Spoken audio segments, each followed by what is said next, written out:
एकदम बिल्कुल लिखना नहीं है। ऐसा नहीं है कि आप जीवन में केवल अच्छा कहीं पेपर दो, समझ में आया। कैलेंडर आज के बाद किसी भी पेपर में आए तो इससे बनना चाहिए ना, लिखना बिल्कुल भी नहीं है। कैलेंडर सामान्यतः दो प्रकार के होते हैं। कैलेंडर सामान्यतः दो प्रकार के होते हैं। एक तो होता है सामान्य वर्ष का कैलेंडर, सामान्य वर्ष का कैलेंडर, और एक होता है लीप वर्ष का कैलेंडर, लीप वर्ष का कैलेंडर, या लीप वर्ष को ही बोलते हैं अधिवर्ष के नाम से जाना जाता है, अधिवर्ष।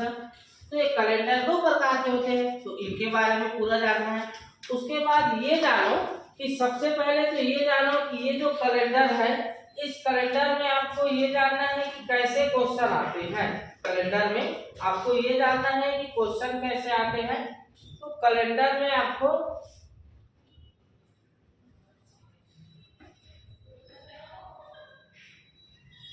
सबसे पहले ये जानना है कि कैलेंडर में कैसे क्वेश्चन आते हैं। तो सुनो इधर, कैलेंडर में कैसे क्वेश्चन आते हैं इसके बारे में। तो कैलेंडर में एक तो कैलेंडर के बेसिक से क्वेश्चन आएगा, बिल्कुल एक भी शब्द नहीं लिखना है ना। कैलेंडर के बेसिक से क्वेश्चन आएगा। दूसरा इसके कैलेंडर से पहचान से क्वेश्चन आएगा, कैलेंडर के पहचान से। तीसरा क्वेश्चन आएगा कैलेंडर की पुनरावृत्ति से, कैलेंडर की रेपिटेशन से क्वेश्चन आएगा। पुनरावृत्ति कहने का मतलब जैसे कि 2023 का कैलेंडर अब वो बेकार हो गया, तो क्या हम 2023 के कैलेंडर को कभी हूबहू प्रयोग कर सकते हैं? बिल्कुल कर सकते हैं, वहां से आएगा। चौथा आएगा कैलेंडर में केवल तारीख बदल जाए, केवल क्या बदल जाए? केवल तारीख बदल जाए, यहाँ से क्वेश्चन आएगा केवल तारीख बदल जाए। जैसे कि आज है 9 जनवरी, 9 जनवरी 2024 को मंगलवार है, तो बताओ 29 जनवरी 2024 को कौन सा? तो इसमें जनवरी महीना पहले भी है, अब भी है, वर्ष भी 24 है, केवल क्या बदलेगा जी? तारीख बदलेगा। अगला टाइप इसमें पूछा जाता है केवल माह बदल जाए, केवल क्या बदल जाए? माह बदल जाए, केवल माह बदल जाए से क्वेश्चन। जैसे कि यहाँ पर मैं लिख देता हूँ 9 जनवरी, 9 जनवरी 2024 को यदि मंगलवार है, 9 जनवरी 2024 को क्या है? मंगलवार। तो 9 अगस्त 2024 को, 9 अगस्त 2024 को कौन सा वार? यहाँ ये जो वर्ष बदला है क्या? नहीं बदला है। तारीख बदला है क्या? नहीं, केवल क्या बदला है? माह। ये माह बदल जाए, ये सब बिना कॉपी में उठाए सीखना है। अगला इसमें केवल वर्ष बदल जाए, केवल क्या बदल जाए? वर्ष बदल जाए, केवल वर्ष बदल जाए। जैसे कि यहाँ पर अगला क्वेश्चन मैं लिख देता हूँ, इसी में लिख देता हूँ, यदि 9 जनवरी 2024 को मंगलवार, तो बताओ 9 जनवरी 2028 को कौन सा वार होगा? यहाँ तारीख बदला है क्या? नहीं। महीना बदला है क्या? नहीं। यहाँ क्या बदला है? केवल वर्ष बदला है, वर्ष बदला है। अगला टाइप इसी में सब बदल जाए, क्या बदल जाए? सब बदल जाए। सब बदल जाए कहने का मतलब तारीख भी बदल जाए, वर्ष भी बदल जाए, माह भी बदल जाए, सब बदल जाए। अगला इसी में आपको जानना है, और इसमें क्या जानना है? तो इसी में और जानना है अगला टाइप, इधर सुनो। अगला टाइप इसमें ये दे देगा कि किसी भी तारीख का वार ज्ञात करना, किसी भी तारीख का वार ज्ञात करना जी। वार मतलब किसी भी तारीख का दिन ज्ञात करना। दे देगा 14 अगस्त 1984 को कौन सा वार था? तो किसी भी तारीख का क्या ज्ञात करना? वार ज्ञात करना। इसी में और पूछेगा शताब्दी वर्ष पर पूछेगा, शताब्दी वर्ष के बारे में पूछेगा। और इसी में अगला पूछेगा विविध पूछेगा, कैलेंडर से संबंधित कोई भी प्रश्न विविध पूछेगा। तो चाहे कोई से भी टॉपिक से प्रश्न उठा के पूछे, आपसे बनना चाहिए, उतना पढ़ना है। लगे तो लगे, लेकिन पढ़ाई जीवन में एक बार करना है, समझ में आए। जैसे कि आप फिजिकल का तैयारी कर रहे हो, तो फिजिकल का तैयारी क्या सोच के करोगे? ये सोच के करोगे कि आपको फिजिकल दौड़ने का मौका चाहे 8 बजे मिले, चाहे 1 बजे मिले, चाहे दोपहर के 4 बजे मिले। आपको किसी भी, मान लेते हैं 100 मीटर में, 100 मीटर में आपको इतना अभ्यास करना है, सुबह 8 बजे दौड़ो, 11 बजे दौड़ो, या फिर दोपहर 3 बजे आपको दौड़ना है। 14 नंबर लाना है, मतलब 14 सेकंड में करना है, उससे पहले मतलब करना है। कुछ लोग कैसे करते हैं, सुबह ही सुबह प्रयास करते हैं, सुबह वो 14 सेकंड से पहले कर लेते हैं, लेकिन वही खाली पे 3 बजे दौड़ने के लिए बोल दिया जाए तो 18 सेकंड लगा लेते हैं, 16 सेकंड लगा लेते हैं, तो पार हो जाएगा ना। तो आपका प्लानिंग एकदम पुख्ता होना चाहिए। यदि इस इवेंट में मुझे इतना नंबर लाना है, मतलब लाना है, चाहे कितना बजे करवाए, तो उसी प्रकार आपको यदि कैलेंडर से प्रश्न पूछे तो बनना चाहिए, मतलब बनना चाहिए। चालू करते हैं। लिखना कुछ भी नहीं है, दिमाग में लिखना है ना, नहीं लिखेगा तो मैं दुनिया प्रकार के आपको नोट्स दे दूंगा, बस आप दिमाग में लिख लें। कैलेंडर की बात किया जाए तो ये जो कैलेंडर हैं 2 प्रकार के होते हैं। कैलेंडर कितने प्रकार के होते हैं? 2 प्रकार के। एक तो होता है सामान्य वर्ष का कैलेंडर, सामान्य वर्ष का कैलेंडर, और एक होता है लीप वर्ष का कैलेंडर, लीप वर्ष का कैलेंडर। लीप वर्ष का अन्य नाम है अधिवर्ष। लीप वर्ष को अन्य किस नाम से जाना जाता है? अधिवर्ष। तो ये जो सामान्य वर्ष हम किसे कहेंगे और लीप वर्ष किसे कहेंगे, तो सुनो। पहला पॉइंट यहाँ पर, वह वर्ष जो 4 से विभाजित ना हो, वह वर्ष जो 4 से विभाजित ना हो, उसे आप क्या कहोगे? लीप वर्ष कहोगे। ये सामान्य वर्ष क्या कहोगे? सामान्य। वह वर्ष जो 4 से पूर्णतः विभाजित हो जाए, उसको क्या कहोगे? लीप वर्ष या क्या कहोगे? अधिवर्ष। अब 4 से भाग देने के लिए, 4 से भाग देने के लिए क्या सभी संख्या को 4 से भाग देंगे? नहीं, हमें किसको भाग देना है? तो अंतिम 2 संख्या को। किसको भाग देना है? अंतिम 2 संख्या को 4 से भाग देना है। अंतिम 2 संख्या को किससे भाग देना है? 4 से। जैसे कि मैं लिखूं 2023 कैसा वर्ष है, तो पूरे 2023 को 4 से नहीं भाग देना है, आपको किसको भाग देना है? केवल अंतिम 2 संख्या, मतलब 23 को 4 से भाग देंगे, पूरी तरीका से जाएगा क्या? नहीं जाएगा। तो 2023 कैसा वर्ष है? सामान्य वर्ष है। अब 2024 को यदि मैं 4 से भाग दूं, 24 को, तो 4 से पूरी तरीका से जाएगा क्या? जाएगा। तो जो 4 से पूरी तरीका से भाग चला जाए वो कैसा वर्ष है? लीप वर्ष है। यदि पहला पॉइंट ये है कि किसी भी वर्ष को 4 से भाग दोगे या वो 4 से भागित नहीं गया तो सामान्य वर्ष है, 4 से भाग चला गया तो कैसा वर्ष है? लीप वर्ष। पहला पॉइंट याद हुआ, दिमाग में बैठाना है, समझ में आया? दूसरा पॉइंट सुनो, ये जो सामान्य वर्ष में 365 दिन होते हैं। कितने दिन होते हैं? 365 दिन। और लीप वर्ष में होता है 366 दिन होता है। लीप वर्ष में कितना दिन होता है? 366 दिन। अगला, सामान्य वर्ष में कितना सप्ताह और कितना दिन होते हैं? सामान्य वर्ष में तो सिंपल सी बात, 365 को मुझे सप्ताह याद करना है। सप्ताह मतलब 7 दिनों के समूह को क्या कहते हैं? सप्ताह। तो 365 को 7 से भाग दूंगा तो 7 पंछी कितना जी? 35। बचा कितना? 7 दूने कितना? 14। बचा कितना जी? मतलब कि सामान्य वर्ष में 52 सप्ताह, सामान्य वर्ष में 52 सप्ताह कितने दिन होते हैं? 1 दिन होते हैं। तो ठीक उसी प्रकार 366 को 7 से भाग दूंगा तो 52 तो आएगा ही। 52 सप्ताह कितना दिन आएगा? 2 दिन। तो ये जो लीप वर्ष में होगा 52 सप्ताह, लीप वर्ष में 52 सप्ताह एवं कितने दिन होंगे? 2 दिन होंगे। ये पॉइंट याद हुआ। अगला चौथा पॉइंट, ये जो सामान्य वर्ष में अतिरिक्त दिनों की संख्या, अतिरिक्त दिनों की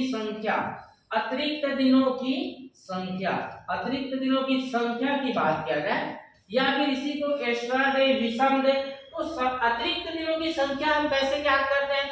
मान लो यहाँ 50 लोग हो, अब मेरे पास आ गया है 110 समोसा, तो सबको 50 लोगों को मैं 110 को विभाजित करूंगा तो कितना तो आएगा जी? 2 समोसा है। और जो 10 बच गया उसे ही मैं क्या कहूंगा? अतिरिक्त समोसा की संख्या कितना है? 10। तो ये कैलेंडर में अतिरिक्त दिनों की संख्या कैसे ज्ञात करते हैं? 7 से भाग देंगे, जो बच गया वो क्या है? अतिरिक्त। तो 362 को 7 से भाग दूंगा, कितना बच रहा है? 1। और 366 को 7 से भाग दूंगा, कितना बच रहा है? 2। तो सामान्य वर्ष में अतिरिक्त दिनों की संख्या कितना जी? 1। और लीप वर्ष या अधिवर्ष में अतिरिक्त दिनों की संख्या कितना? 2। यहाँ तक समझ में आया? आगे बढ़ते हैं। 5वां पॉइंट, ये जो सामान्य वर्ष में, सामान्य वर्ष में ये सामान्य वर्ष का प्रथम दिन, सामान्य वर्ष का प्रथम दिन, और सामान्य वर्ष का प्रथम दिन कहने का मतलब कौन सा जनवरी जी? 1 जनवरी। एवं सामान्य वर्ष का अंतिम दिन, सामान्य वर्ष का अंतिम दिन, और अंतिम दिन कहने का मतलब कौन सा जी? 31 दिसंबर। 31 दिसंबर, 31 दिसंबर। तो सामान्य वर्ष का प्रथम दिन और अंतिम दिन क्या होता है? समान होता है।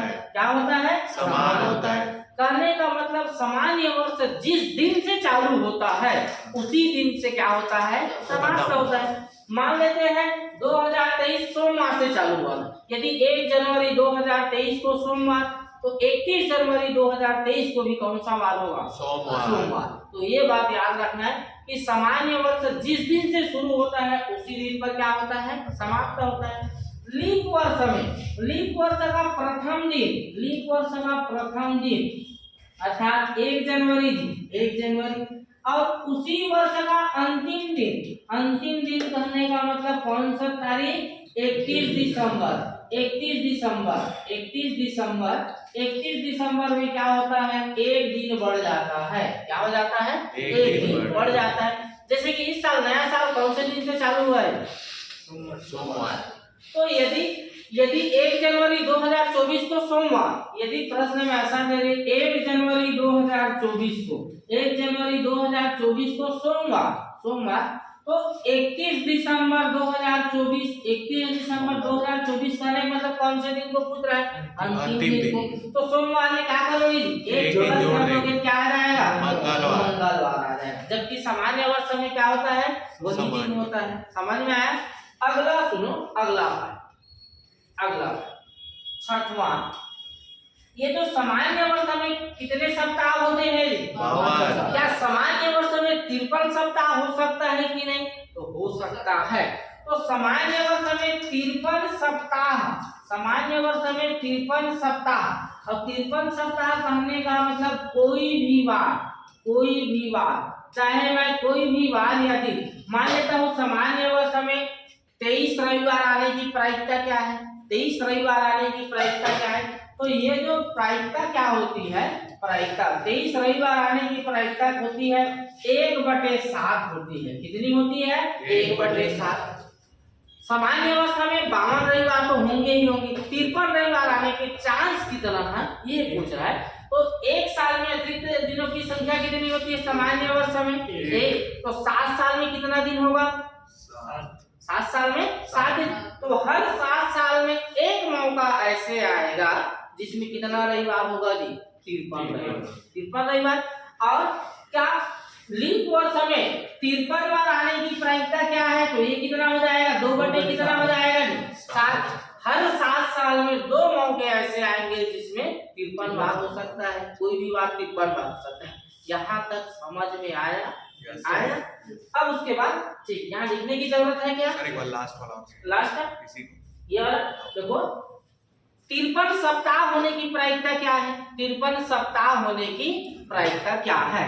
जैसे कि आप यहाँ पर 7 लोग हो, मैं एक ओवर का सबको क्रिकेट खिला रहा हूँ, तो आपका बैटिंग करने का मौका कब आएगा? 7 ओवर के बाद आएगा। तो हर 7 ओवर में आपका बैटिंग आएगा जी। तो उसी प्रकार 53 रविवार होने की प्रायिकता क्या है? हर 7 साल में एक बार, क्योंकि एक साल में कितना अतिरिक्त दिन होता है? 1। और यहाँ पर एक साल में कितना अतिरिक्त दिन? 2। तो इसको 2/7 याद रखना है। इसको क्या याद रखना है? 1/7 याद हुआ? Yes sir. ठीक, आगे बढ़े। ठीक, आगे बढ़ते हैं। चलो, अब यहाँ पर कैलेंडर में यदि आप चाहते हो कि आपसे सारे सवाल बिना कॉपी पे उठाए बने और बेसिक तरीका से बने, तो आपको कुछ बेसिक बात भी समझना होगा, तभी बनेगा। सबसे पहले आपको जानना है अतिरिक्त दिनों की संख्या के बारे में जानना है। 10 पॉइंट जानो, कोई फार्मूला याद नहीं करना है, कैलेंडर का टेंशन खत्म। ये जो अतिरिक्त दिनों की संख्या के बारे में, अतिरिक्त दिनों की संख्या, अतिरिक्त दिनों की संख्या, विषम दिनों की संख्या के बारे में, उसके बाद कैलेंडर में कुछ फार्मूला याद करने की जरूरत नहीं पड़ेगा। अतिरिक्त दिनों की संख्या तो सुनो, 10 पॉइंट यहाँ पर याद रखना है। देखो सबसे पहले तो ये जानना है कि कुछ महीने ऐसे होते हैं जो 28 दिन के होते हैं, कुछ महीने ऐसे होते हैं जो 29 दिन के होते हैं, कुछ महीने ऐसे होते हैं जो 30 दिन के होते हैं, कुछ महीने ऐसे होते हैं जो 31 दिन के। तो यदि मैं बात करूं 28 दिनों वाले माह में, 28 दिनों वाले माह में, 28 दिन वाले माह में, तो 28 दिन वाले माह में अतिरिक्त दिनों की संख्या कितना होता है? तो देखो सिंपल सी बात है, 28 को किससे भाग देंगे? 7 से। तो कितना अतिरिक्त बचेगा? 0। दूसरा पॉइंट, ये 10 पॉइंट अभी के भी याद होना चाहिए ना। 29 दिन वाले माह में अतिरिक्त दिनों की संख्या, तो 29 को किससे भाग दूंगा? 7 से। 29 को 7 से भाग देंगे, कितना बचेगा जी? 1। कितना बचेगा? 1 बचेगा। अगला 30 दिन वाले माह में अतिरिक्त दिनों की संख्या, 30 को किससे भाग देंगे? 7 से। तो 7 चौक कितना जी? 28। कितना शेष बचा? 2। अगला 31 दिन वाले माह में अतिरिक्त दिनों की संख्या, 31 को किससे भाग देंगे? 7 से। कितना बचेगा जी? 3। पांचवा पॉइंट, सामान्य वर्ष में अतिरिक्त दिनों की संख्या कितनी होती है? 1। अभी बताया ना कितनी होती है? 1। यहाँ पर क्या करोगे? 365 को किससे भाग दोगे जी? 7 से। कितना आ जाएगा? 1। छठवां पॉइंट, लीप वर्षों में अतिरिक्त दिनों की संख्या कितनी होती है? तो 366 को किससे भाग दोगे जी? 7 से। तो कितना आ जाएगा? 2।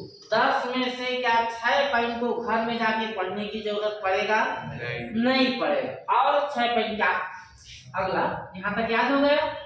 आगे 7वां में देखो, 100 वर्षों में अतिरिक्त दिनों की संख्या कितनी होती है? 200 वर्षों में अतिरिक्त दिनों की संख्या कितनी होती है? 300 वर्षों में अतिरिक्त दिनों की संख्या कितनी होती है? और 400 वर्षों में अतिरिक्त दिनों की संख्या कितनी होती है? ये तो 100 वर्षों में होगा। एक मोबाइल याद रख लेना है 5310। कितना याद रखोगे जी? 5310। अब ये कहाँ से आया ये भी बताऊंगा। 100 वर्षों में अतिरिक्त दिनों की संख्या कितना? 5। 200 वर्षों में कितना? 3। 300 वर्षों में कितना? 1। और 400 वर्षों में कितना? 0। समझ में आया यहाँ तक? आगे बढ़ते हैं। आगे चलो इतना मैं याद करवाता हूँ। 28 दिन वाले माह में अतिरिक्त दिनों की संख्या 0। 30 दिन वाले में 2। 30 दिन वाले में 2। 28 दिन वाले में 0। 29 दिन वाले में 2। 29 दिन वाले में 1। 30 दिन वाले में 2। 31 दिन वाले में 3। सामान्य वर्ष में 1। लीप वर्ष में 2। 500 वर्षों में 100 वर्षों में 5। 200 वर्षों में 3। 300 वर्षों में 1। और 400 वर्षों में 0। अब आपको इसमें से तो 6 पॉइंट याद हो गया होगा। वो 100 वर्ष, 200 वर्ष, 300 वर्ष, 400 वर्ष यही याद करना है। तो देखो यदि मैं बात करूं 1 से 100 वर्षों में, 1 से 100 वर्षों में अतिरिक्त दिनों की संख्या कितनी है? तो 1 से 100 वर्षों में सबसे पहले 1 से 100 वर्षों में आपको ये जानना है कि सामान्य वर्ष कितना है, सामान्य वर्ष कितना है, और एक जानना है लीप वर्ष कितना है। ध्यान से समझो, बहुत सारे क्वेश्चन बिना कॉपी पेन उठाए बनेगा। तो सामान्य वर्ष में लीप वर्ष कितने हैं? तो लीप वर्ष ज्ञात करने के लिए हमें 4 से भाग देना है। 100 को 4 से भाग दो, 25 आएगा। तो क्या 100 वर्षों में 25 लीप वर्ष होगा कि नहीं होगा? होगा नहीं होगा। 25 24 होगा। कितना होगा? 24 होगा। 100 वर्षों में लीप वर्षों की संख्या कितना है? 24। तो 100 वर्षों में लीप वर्षों की संख्या 24 है। तो सामान्य वर्ष कितना हो जाएगा? 36। हाँ नहीं, 100 में 24 लीप वर्ष है, बाकी बच गए सब क्या है? सामान्य वर्ष। सामान्य वर्ष की संख्या कितना है? 76। अब ये 100 वर्षों में लीप वर्ष 24 कौन कौन से हैं ये बताता हूँ ना। तो बात किया जाए 1 से कहां तक के बीच में बात कर रहे हैं? 100 तक के बीच में। तो 1 से 100 तक के बीच में 4 लीप वर्ष है। 4 के बाद क्या होगा जी? 8 12 16 20 24 28 32 32 36 36 40 44 48 52 56 60 64 68 72 76 80, 84, 88, 92 और कितना 96। कितना होगा? होगा ना इतना।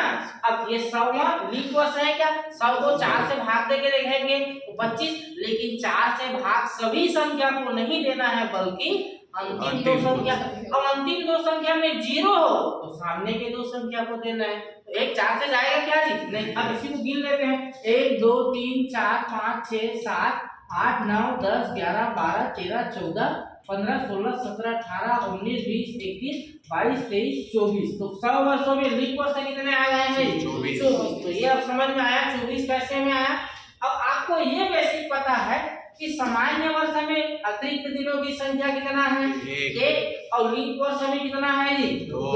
तो 76 वर्षों में एक सामान्य वर्ष में एक दिन अतिरिक्त होता है, तो 76 वर्षों में कितना होगा? 76। एक लीप वर्ष में 2 दिन अतिरिक्त होता है, तो 24 वर्षों में 24 गुणित 2 का कितना आ जाएगा? 48। अब इन दोनों को क्या करेंगे? जोड़ेंगे। इन दोनों को जोड़ेंगे तो 8 और 6 कितना होगा जी? 8 और 6 कितना होगा? 14 का 4 हासिल कितना आया? 1। और 4 और 7 कितना जी? 11। 11 और कितना जी? 12। अब इसको अतिरिक्त दिनों की संख्या ज्ञात करने के लिए किससे भाग देना है? 7 से। तो इसको भाग देते हैं। 7 एकम कितना जी? 7। बचा कितना जी? 5। अब ये 54 हो गया। 7 सत्ते कितना? 49। बचा कितना जी?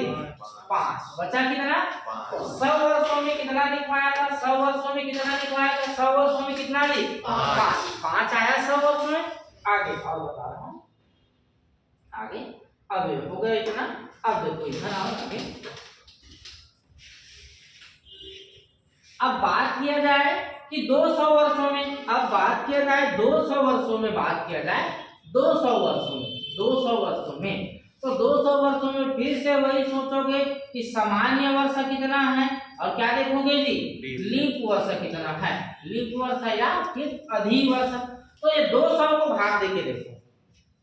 यहाँ पर लीप वर्ष कितना आया है? 24। ये अंतिम वाला 200 सामान्य वर्ष है कि लीप वर्ष है?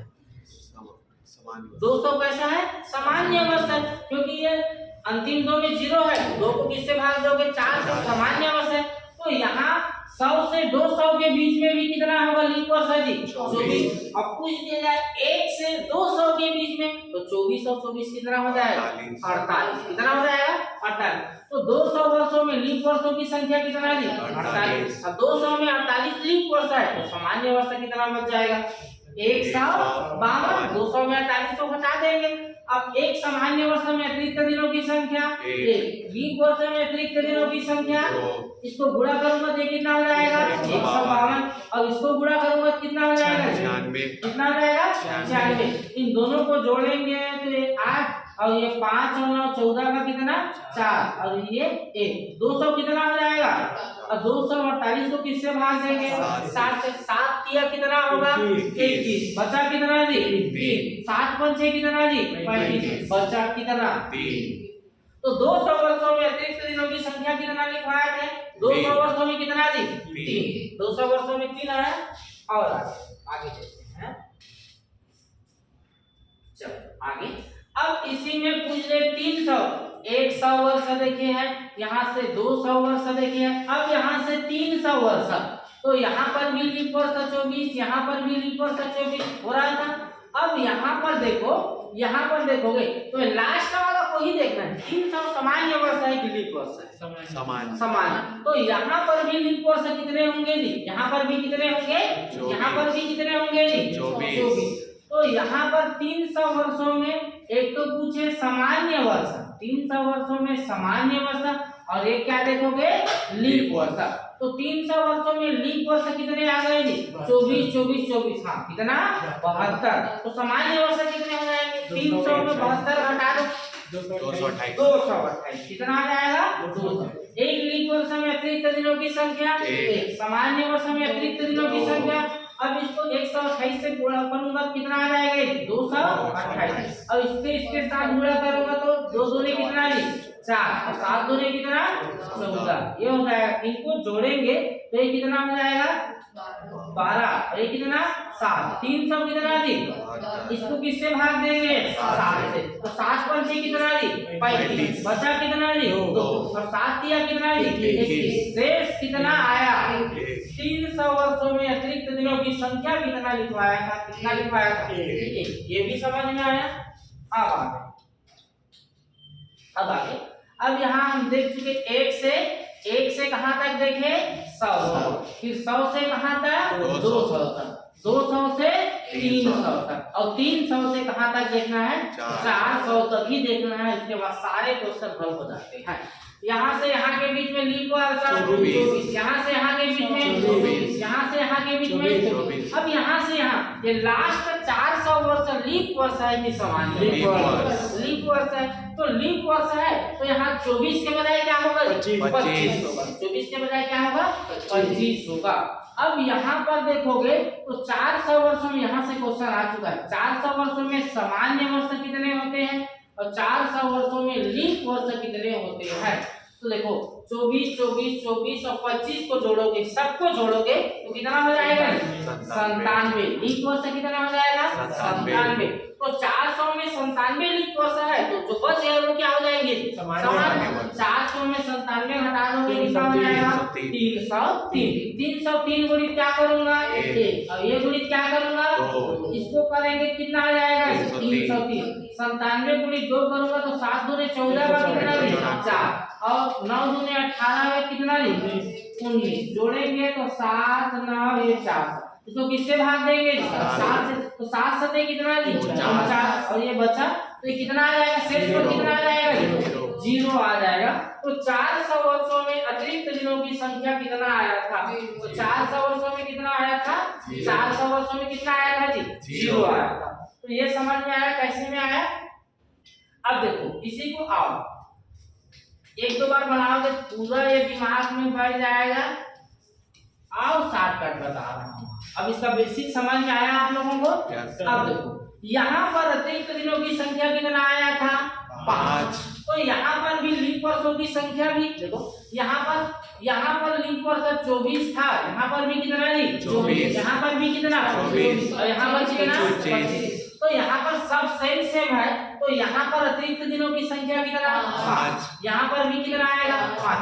अब आपको 1 से मैं 200 तक पूछ दूं तो 5 और 5 कितने हो गए 10 को किससे भाग दोगे 7 से, बचेगा कितना 3 बचेगा। यहाँ पर भी कितना है 5 आ गए, उसके बाद कितना बचा 3।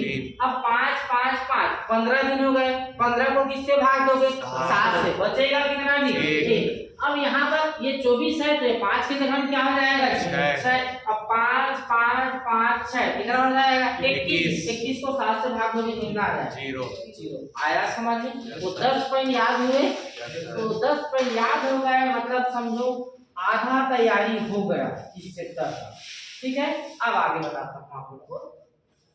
अब इसमें आपको जानना है माह किसे कहते हैं, माह किसे कहते हैं। आज केवल बेसिक ही पढ़ लेते हैं ना, उसके बाद तो क्वेश्चन हल करना बाय हाथ करना। सुनो इधर माह, तो माह किसे कहेंगे, तो माह की परिभाषा कोई बताओ अपने अनुसार। माह किसे कहते, महीना किसे कहते हैं, महीना किसे कहते हैं, सिंपल जो भी आपसे बने ना, जब तो ना कि एकदम जो मैं चाह रहा हूँ वही आप बता पाओ।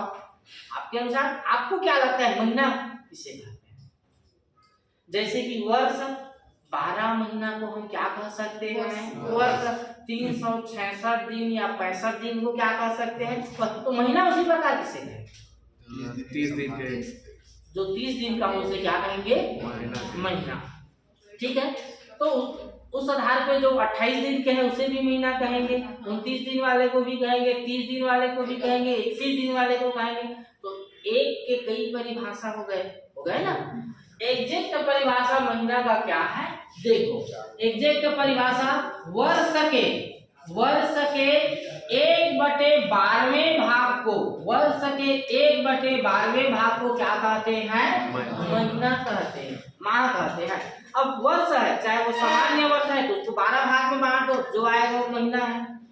लीप वर्ष है तो 366 को 12 से भाग दो, जो आएगा वो महीना है।